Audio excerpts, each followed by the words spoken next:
the most important part of being a composer. Protect your intellectual rights. If you are in Portugal, go to SPA and you have to register your songs, because every time there's a stream on YouTube, every time there's a stream on Spotify, Apple Music, every time there's a play on the radio, every time there's a show of an artist that you did a song for, the venues pay. The venues pay the copyright, the collecting societies to use for the it's called a public performance or sync licensing. The same way, if your music play in a cinema because it's in a movie or in Netflix, there's always a percentage of the money that is generated, 8 to 10%, that goes to the composers and writers of a song. So if you are in Portugal, it's called the SPA. I had a conversation with Malcolm Beats. I had a conversation with Malcolm Beats 2 weeks ago, and I asked him, are you protecting your song? And he was like, oh, it's boring. I was like, yo, what's wrong with you? Go and protect everything. Not only because you need to be protected, because if tomorrow Beyonce use your beats and it's not protected, you fucked. But if somebody wants to use your beats, you are protected. But if somebody plays it on a TV show, plays it in the radio, plays it anywhere, there's money that is always generated by the Copyright Society. If there's a hotel, for example, a hotel that plays music in the back and they decide to play one of your songs because it's in a playlist on Spotify, they have to pay the SPA for the SPA is the Portuguese Sociedade e Produtor, SPA, Sociedade, whatever. It's something about authors, right? In France, we have the SACEM, which means the same thing, Société des auteurs et compositeurs et éditeurs de musique. That's SACEM. Portugal is SPA. UK is PRS. And every country has one. Brazil has two. Spain has a GEMA, etc., etc., etc. When you protect your songs in the collecting society, they collect. Let's say there's a hotel with a reception and they play music.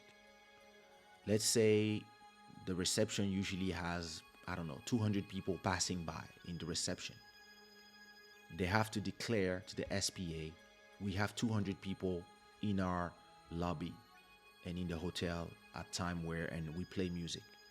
Okay, 200 people, you have to pay us every year 20,000 euros. They pay the 20,000 euros and they have to give them the playlist they play, or they have, in some places, you even have automatic captors that will recognize the songs, or most of the time, you just send them the list of what you play. Every time you have music that plays on the radio, on TV, same thing. In movies, Netflix, same thing.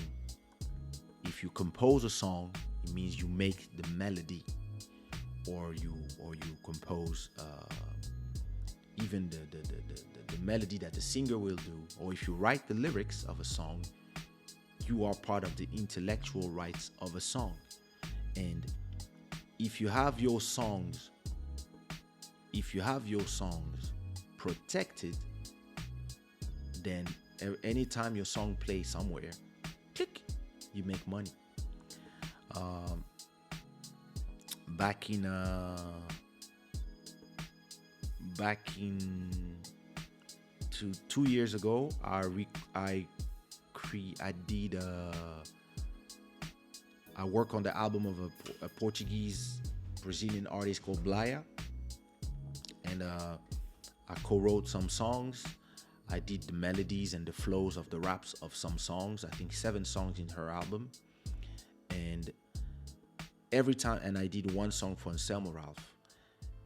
Every time Anselmo Ralph does a concert and he plays my song, I make money.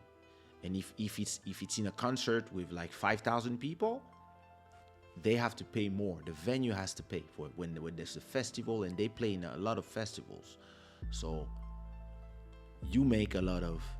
I think I made last year, just from my catalog plus the shows of Anselmo and Blaya. I probably made, just from these two artists, 10,000 just from their shows. Not even. So imagine if the song I did for Anselmo goes in a novella. Next year, maybe I'll make 20,000 or 25,000. It's something that people, they think about it last, but this is one of the most important part. Protect your song, because you don't make money just from selling. You make money from 9,000 different points. You make money from, you can make money from radio, TV, movies. You can make money from so many different countries as well. And the more places your music arrive, and with the internet of today, it's so easy, the more this collecting society collect. And you might think that the collecting societies don't collect in places like YouTube. They do. YouTube has a system called Content ID that recognizes the songs, and it's not only just for when somebody upload music. It's also for the collecting society. They know exactly when it's a song that they protect. And if you have a song, SPA is connected to YouTube. YouTube knows every song that is played on the system automatically. They know, and they know how much money it generates in total. A percentage of that money goes to SPA with the name of the songs and the whatever. And if you are the composer of that song as a beat maker, that's money for you. And when I arrived in Portugal, I've been on SACEM since '94, and then I left SACEM to go to the Portuguese SPA in 2016, I think, or something like that. And something that I realized when I arrived here was that nobody was registering their songs. And I was like, what's wrong with these people? And everybody was like, we don't care. We like the singers, they wanted to make money from the shows, and the beat makers, they wanted to make money from selling. And I was like, oh my God, these people don't realize where the real money is. Can you imagine that Nelson Freitas and we still probably make 200 euros each just from Deeper. Deeper came out in 2010 or 2008. I don't even know when it came out. Maybe even before, maybe 2006. We still make every month 200, 300 euros each, because I have 50% of the song in intellectual rights. I have the composition and he has the writing. And every time the song plays somewhere, anywhere, in radios, there's 50% of the writing go to Bumasterma, which is the Dutch society where Nelson is a member. And there's the other 50% goes to the SPA in Portugal. And SPA pays me, Bumasterma pays Nelson. And sometimes I call him and say, yo, you still make money from Deeper? He's like, yep. And I'm like, yep. So if you make 200, I made 200 too. And that's amazing. And I don't, it's not just Deeper. It's Deeper. It's Rebound Chick. It's Close Your Eyes by Judge. It's Seu by Ciquad Pedro. It's what's the name? Undadi, I never know how to say that name. Undadi Kipania, whatever, from Looney and Teal Dreams, that I have publishing of this song. Boom! Makes money. I have Blaya songs. I have songs by Ledes. I have Sumia songs, Eligio song, Melodia, One Love, Question My Heart, Fiona, etc. All these songs, all these catalog generates not only from the streams, but it also generates copyright money, because every time it streams, it generates copyright money. And look, I just paid 4,000 euros to take my family on holiday to Congo. And I was like, fuck, 4,000 euros, that's a lot of money still. But hey, we need the holidays. Listen, just at the end of my holidays, I received 4,000 euros from SPA. From what? Yeah, the usual suspects. Deeper, Rebound Chick, Me Domina de Blaya, Jafouille d'Anselmo Ralph, and then a lot of other songs that I did. And it's never a lot of money. Sometimes it's gonna be like 70 euros from this, 50 euros from that, 5 euros from that. But because I have 400 songs that are registered, the total paid for my holidays. And I really didn't, I never know when they pay us. I know it's every 3 months, but I always forget. And boom, receive money from that. And there are a lot of places where you can register. And when you are a producer of your own music, there's also the GDA. Here is in Portugal, it's the GDA. In the US, it's called Sound Exchange. In France, it's called Spedidam. Those are other rights. You have the rights for it's the rights for performers. Let's say that you didn't compose a song, or you didn't write a song, but you are the one who sings, or you are the one who played the piano in a song. There's also rights for that. It's called Spedidam in France, it's called GDA in Portugal, it's called Sound Exchange in the US, and I don't know what's the name in the other countries. But if, for example, you play the conga in a song, then the GDA has money for you. Listen, when there was the pandemic, and a lot of people that are like, it's not a lot of money, whatever. Listen, during the pandemic, when everybody was crying because they were not making money, the GDA sent me every month a credit card, just because I'm a member and I'm part of and they wanted, the government set a fund for artists. They sent me a credit card with 300 euros inside of it, just for groceries. They said, hey, this is the help we can do for artists. So because you are a member and you generate money here, here's 300 for you every month.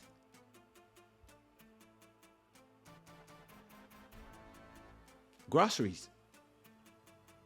And everybody was like, oh my God, there's no more shows. What are we gonna do? Kaysha, help us. And I was like, well, and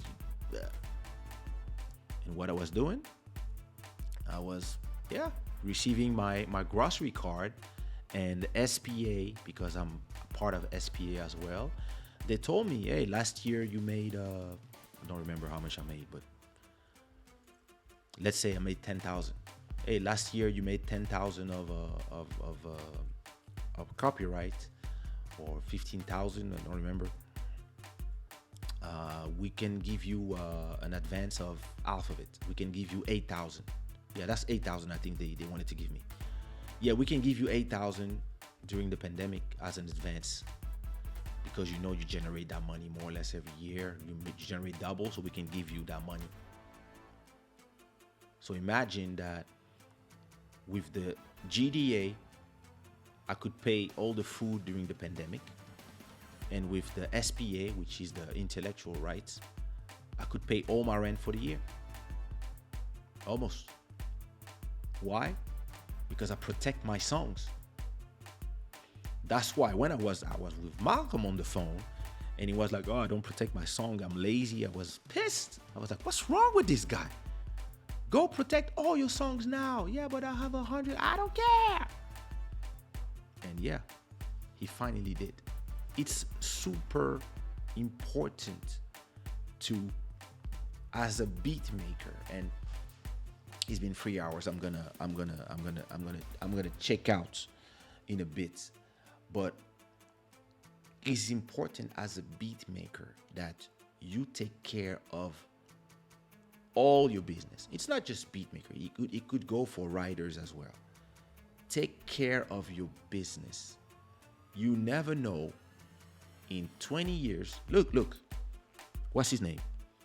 Bruno Mars did a song in his last album, and he took a little bit of a melody from an old group from the 80s called Gap Band. And yeah, it's an amazing group. They sing. I love their song. But yeah, Gap Band now, they in their 60s. They I don't know if they still perform, but now they're enjoying their great grandkids, and they just enjoying life, right? And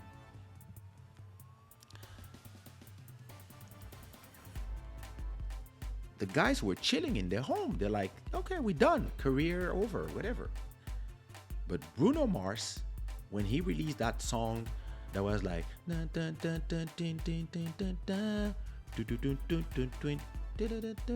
know what song? That song generated $16 million of copyright money, because it was a hit worldwide, right? And because Gap Band, he used a bass line or something from one of their old songs that they did like 30 years ago. The two brothers, who are the composers of Gap Band, they are the leaders of the group, they receive $6 million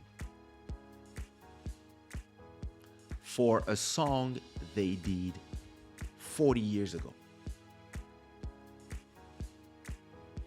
So you might think, I don't care about protecting my songs. Who cares? I'm a little kizomba beat maker or whatever I do, and there's no market for me. There's no money there. You don't know in 30 years. You don't know in 30 years if, when we are all in our 70s or 60s or 50s, depending on your age, you don't know the kids who are not born yet. They're not even in the balls of their dads. Those kids, you don't know if one day they will be like, hey, Ralphie, I'm gonna do a version of that song. You don't know who's gonna be the Michael Jackson in 30 years. You don't know who's gonna be the next J Balvin, the next Bruno Mars, the next Beyonce. They're not born yet. But maybe one of those people will listen to your old song or your old beats. They're gonna be like, oh, Ellie's Boys. Oh, I like this song she did like back in the days. And they will do a new version, and maybe this will be a huge hit. Maybe you're already a grandparent, you're chilling with your grandkids, you don't care, you're 65. All this is behind you, and one day you receive from the collecting society, you receive 6 million, because the Beyonce that is not born yet decide, oh fuck, I'm like, yo, there's this old song, like, no, but from the 2000s, like, oh, that's like, we are in 2040 already, and there's this old song, I'm 60, 65, 67, and there's this old song from the old school. It's called One Love. I love this song. I got one love. Oh yeah. And they do a version. They do a version in Mars, or they do a version in whatever country, and it becomes huge in whatever platform that doesn't exist anymore, that has replaced the TikToks and the whatevers. And me, I'm 67. I receive a mail-in check of 6 million in Bitcoins. Cha-ching!